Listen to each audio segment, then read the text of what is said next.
Welcome to the weekly market wrap-up. I'm Hannah Bernard. Equity markets continued their downward slide since last week's holiday shortened trading sessions. Have bearish fundamentals finally caught up with stocks, or is this simply a healthy correction in a long-term bull market? All right, let's get to it. U.S. markets recorded their fifth straight session of losses, with the Dow Jones closing at 15,821 points and the S&P 500 at 1,785.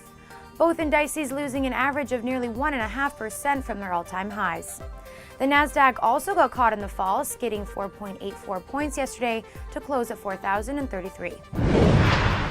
Turning to Canadian stock markets, the TSX also took hits throughout the week, closing down 104 points yesterday, giving up nearly 0.8% of overall value. The lone bright spot in the markets was the TSX Venture Exchange, which gained 1.38 points to close at 920. The banking sector played a key role in the downturn in both the U.S. and Canadian markets, as financial stocks lost an aggregate of nearly 1% over recent sessions.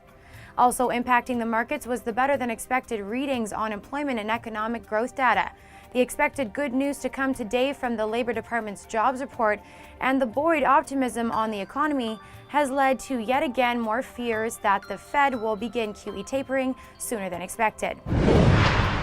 Talking the jobs report, a controversy erupted this week on the heels of a CNBC report that U.S. Census employees have been faking job responses. Citing an NY Post source, it's alleged a census survey taker was making up numbers. Three questions remain unanswered that we're waiting to hear from the investigation. One is, what is this actual falsification rate? And there is a tolerance for this inside the data. Two, the specific allegation in this case is a supervisor colluding with the interviewer. If you listen carefully to what Eamon was saying, the supervisor is in charge of checking the integrity of what the interviewer does. We don't know what happens. Finally, I think these guys don't quite get. This is a very important number for the markets and for the society as a whole.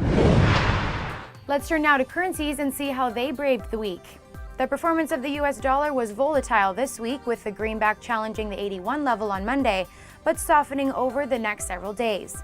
Traders are closely monitoring the jobs report for directional clues to the overall market. The Canadian dollar closed at its lowest mark in more than 3 years on Wednesday, dropping to 93.40 cents against the greenback. The drop is due in part to an assumption that interest rates are to remain low in Canada for the foreseeable future. The dollar-yen pair also took a hit this week as Fed tapering fears led to speculative sell-offs in Japanese equities. This despite the fact that the Bank of Japan reaffirmed their inflationary policies. The euro-dollar pair reversed trends in the forex market by closing higher based on somewhat hawkish remarks by the European Central Bank president, in which he confirmed that further monetary loosening is not immediately likely. That's it for currencies. Let's turn now to winners and losers and our picks for the week. The winner for this week is Tiffany's, ticker symbol TIF. Shares closed up nearly 11% from last Thursday's session and is up 57% year to date, bucking the recent trends in the overall markets. Although Tiffany's is taking advantage of a divided consumer retail market by targeting high net worth individuals, 11 out of 17 analysts watching the stock have holds, suggesting a lack of confidence for a sustained upswing. The loser for this week is Lionsgate Entertainment, ticker symbol LGF. Shares are down nearly 5% from last week's session, likely due to concerns regarding Lionsgate's ability to remain profitable in a steadily declining industry. Despite the common notion that the film industry is recession-proof, total movie ticket sales in the U.S. have been moving south since 2002. And an increase in R-rated films over the last 2 years is capping revenue potential from demographic segmentation. Now it's time to check in on the rumor mill and gossip heard on the street, brought to you by baystreet.ca. This week's rumor is about Deere & Company, ticker symbol DE. Deere & Company, which trades on the New York Stock Exchange, has announced that its board of directors has authorized the repurchase of up to $8 billion US worth of additional common shares. We know that some buybacks matter and some don't, but experts express that this buyback is significant if the company's history translates into future actions. The repurchase matters because the expanded plan was described as one which will supplement the existing $5 billion US share authorization that was announced in May 2008. That's enough about this week. Now let's turn to Bay Street's look at the week ahead and the snapshot of what analysts are forecasting for notable companies whose earning reports are coming out next week. Here are 3 U.S. stocks with earning reports coming out on next Thursday. First up is Adobe Systems with earnings per share forecast of 19 cents. Quicksilver Inc. is also out on Thursday with forecasted EPS of just 5 cents.